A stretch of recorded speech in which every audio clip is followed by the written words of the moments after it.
নাগরিকরা আমি Islamic development ব্যাংকের মিটিং এলাম মক্কায় মদিনা, ওরা তো বলে যে স্যার আপনারা থাকতে জন্য আমরা টাকা পাঠাচ্ছি, কিন্তু আগের যখন থাকতো টাকাগুলো কোথায় যেত ওরা নিজে জানতো, তো ওই কনফিডেন্স আসছে। আশা করি আমরা পরবর্তী গভর্নমেন্ট যারা আসে সেটা কন্টিনিউ করবে।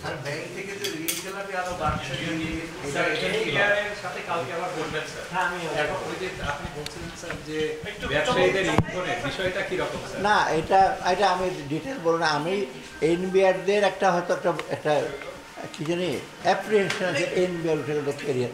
আমি এর আগে বলেছি যে ওদের ক্যারিয়ারটা কোনো অসুবিধা হবে না, বরং এনবিআর একটা স্বতন্ত্র একটা ডিভিশন হবে, এটা স্ট্যাটাসটা বাড়বে, ওদের ক্যারিয়ারটা আরও প্রসপেক্ট হবে, প্রমোশন এক্সপেক্ট আরও বেটার হবে।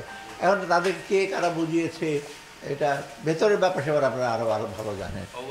পলিসিটা আমরা ওরা করতে পারবে না, অন্য করবে। তা আমি ওদেরকে অফার করি তোমরা আসো, ওরা যেটা করছে অ্যাবসেনশন এটা কিন্তু ঠিক, এটা সরকারি কর্মচারী, সেটা এনবিআর একটা খুব ইম্পর্টেন্ট জিনিস। এটা তো আপনার আমার ব্যাপার না, পুরা দেশের আপনার ব্যবসা বাণিজ্য শুধু রাজস্ব ছাড়াও তো ব্যবসা বাণিজ্য, পোর্ট, ল্যান্ড পোর্ট, সে আইসিটি, এগুলো তো সব ব্যবসা বাণিজ্যের রিলেটেড, পার্সোনাল তো আছেই।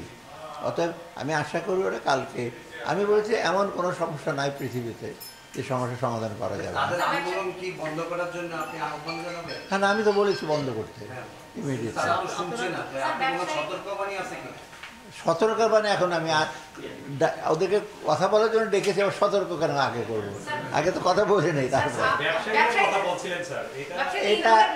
এটা হয়েছে কি এনবিআর তো আমরা রিফর্ম করছি কেন?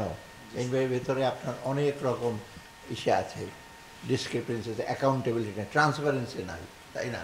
অতএব এইখানে বেশিরভাগ আগের সরকারের সময় কিছু সংখ্যক ব্যবসায়ী তারাই কিন্তু বেনিফিট হতো, ভালো যারা লেভেল প্লেইং ফিল্ড তারা কিন্তু ওদের ধারে কাছে যেতে পারতো না। অতএব তাদের ব্যাপার হতো এটা। আমি একটা অনুমান করে বলছি যে এখানে কিছু স্বার্থ আছে, না হলে হঠাৎ করে ওরা ওদের ক্যারিয়ার টেরিয়ার নিয়ে এত চটে গেল, অন্য যদি কিছু ইসে না থাকে, এটা হলো আমার অনুমান। এটা ব্যবসাতে আমি দোষ দিচ্ছি না, ব্যবসার সুযোগ খুঁজবে যে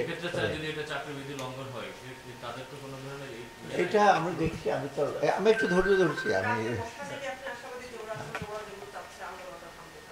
না, ওরা যে কথা বলে ওরা কি অর্ডিন্যান্সের ব্যাপারে কি কি আছে, আমি একটা কমিটি করে দিয়েছি, এক্সপার্ট কিছু আছে, প্লাস ওদের মধ্যে থেকে যারা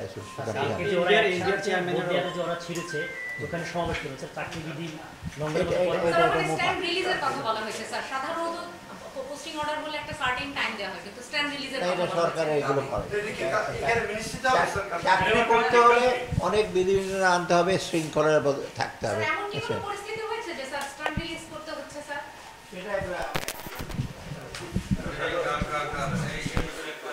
যে লোকদের দায়িত্ব